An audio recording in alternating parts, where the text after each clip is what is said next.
Salut tout le monde, on se retrouve pour une nouvelle vidéo. Aujourd'hui, on se retrouve dans le fond pour la deuxième partie de comment bien se préparer pour ces cavaliers. Donc aujourd'hui, je vais vous aborder le cavalier 2 en classique. Donc premièrement, vous allez devoir vous procurer toujours le manuel de cavalier 1 et 2. Et je vais vous laisser dans la barre de description tout ce que vous devez apprendre pour le cavalier 1. Parce que vous allez devoir apprendre toute la théorie du cavalier 1 pour votre cavalier 2. Donc je ne vais pas répéter ce que vous allez devoir pratiquer pour le cavalier 1. Je vais vous laisser le lien et vous aurez juste à aller le voir. Donc je vais commencer par la partie théorie. Donc on rajoute quelques trucs au niveau de la théorie. Donc si on commence par le chapitre 1, le cheval, ce qu'on vous rajoute, ce sont les marques donc du visage et des pattes de votre cheval. Ensuite, dans le chapitre 2, vous allez devoir savoir le but d'un pansage et comment effectuer un pansage et comment utiliser la brosse dure, la brosse douce et le cure-pied en toute sécurité. Ensuite, savoir le ferrage et dans le fond, quand est-ce que à quoi sert un ferrage et quand est-ce que le maréchal vient et un petit peu les maladies du pied,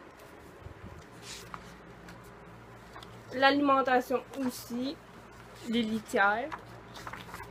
Ensuite, dans le maniement, ben, vous allez devoir toujours savoir vos règlements de sécurité puis amener votre cheval sécuritairement du box aux chaînes et aux chaînes au manège. Donc comme ceci.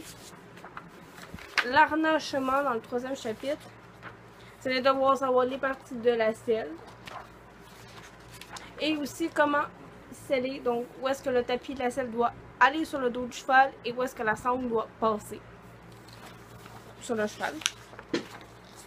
Les parties de la bride. Et c'est quoi que votre cheval a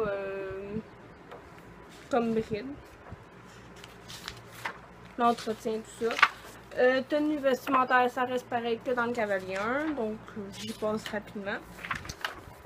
Travail sur le plat, vous allez devoir savoir vous mettre en selle.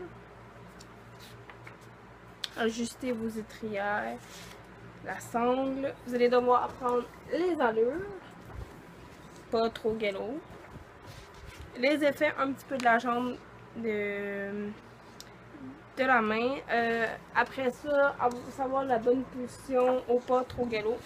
Et vous allez devoir apprendre aussi la position en saut d'obstacle parce qu'on va vous faire un petit peu sauter. Un petit peu savoir vos effets de reine aussi. Les exercices en selle, les savoir, c'est brièvement. 8, ben, savoir vos lettres de manège, vos pistes et aussi savoir vos figures de manège. Donc en gros, c'est tout ce que vous allez devoir apprendre pour la théorie. Donc c'est quasiment c'est le livre au complet que vous devez apprendre. Ensuite, pour la deuxième partie, c'est pratique à cheval. Dans le fond, vous allez devoir identifier les marques sur la tête et les pattes de votre cheval, soit que vous avez choisi, soit que votre prof a choisi.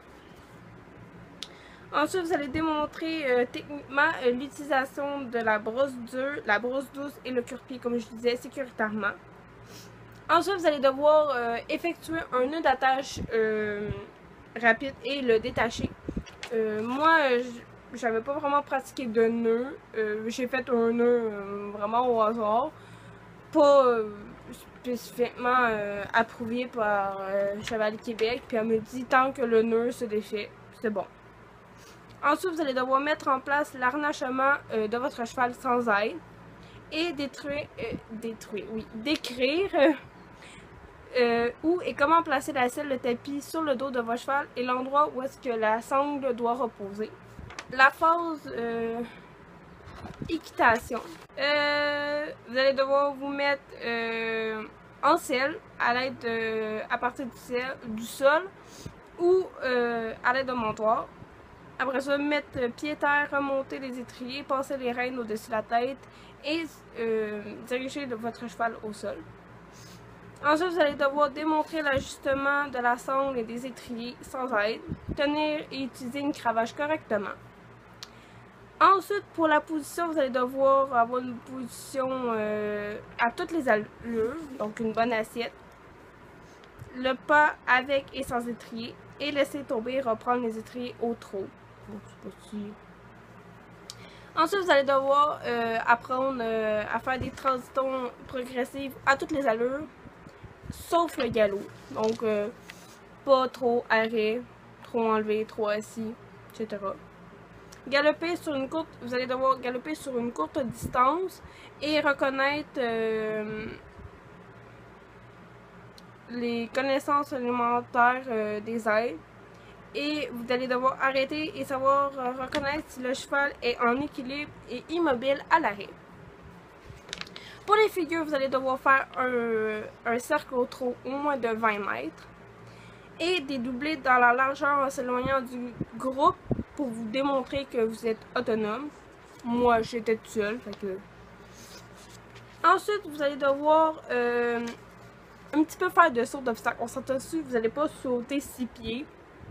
J'exagère, mais ça va être une barre au sol, un cavalier, quelque chose de vraiment pas haut. Et vous allez devoir démontrer une bonne position, donc la demi-assiette au trot, et trotter sur le la bonne diagonale au trot enlevé.